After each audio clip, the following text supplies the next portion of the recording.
Former senior advisor to DHS under Secretary Mayorkas, Lieutenant Colonel Berney Flowers, alongside former DHS senior advisor and NEWSMAX contributor Charles Marino. Pleasure to see you both. Chuck, I'll start with you. You see the scenes of what's going on in Minnesota, Minneapolis right now. It looks like another day of unrest, could get chaotic. You saw what happened out in Portland. I want to point out here that these attacks on ICE with cars, vehicle rammings, according to DHS, they just put this out, 3,200%. So basically, they're working all day, everywhere they got to go.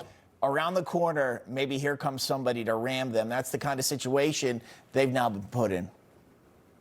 Yeah, and there's a lot of misinformation coming from elected leaders in both Minnesota and out in Portland regarding what the use of force policies are for law enforcement in these situations. So let me level set it. I conducted the last comprehensive review of all use of force policies within the entire Department of Homeland Security. And that included looking at other federal agencies as well as state and local. What you see very clearly happening now in the body cam footage that's been released today in the situation in Minneapolis is you see an escalation by the driver of the car using the vehicle to obstruct ICE operations, then failure to obey lawful commands, and then turning that vehicle into a weapon.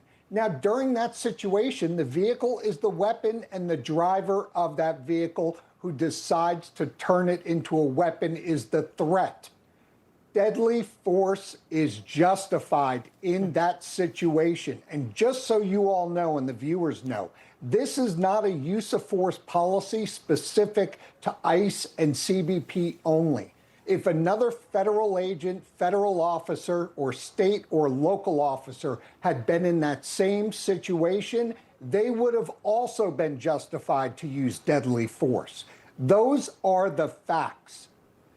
Berney, your thoughts on everything, because I know, you've joined us a few times. We've been talking about this, and we were talking about the importance of letting the investigation play out. At the same time, we've seen those local leaders basically already deciding what they think happened. Now they're trying to insist that they be part of the investigation, but this is a federal investigation, so it would be highly unusual to include any state authorities in that, wouldn't it? You are correct, Bob and Katrina. And by the way, thanks for having me.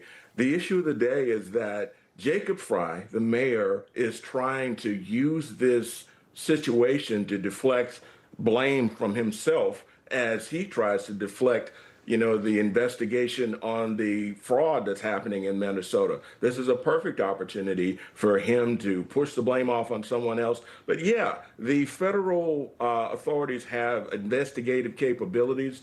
We trust them, let them do what they need to do. There needs to be no individual state or local participation outside of just helping ICE do their job and let them do their investigation. So yes, you are correct. There's no reason for the local folks to get involved in a federal investigation. All right, we're going to have to leave it there. Great insights as always. Berney Flowers, Charles Marino, thanks. Have a great weekend.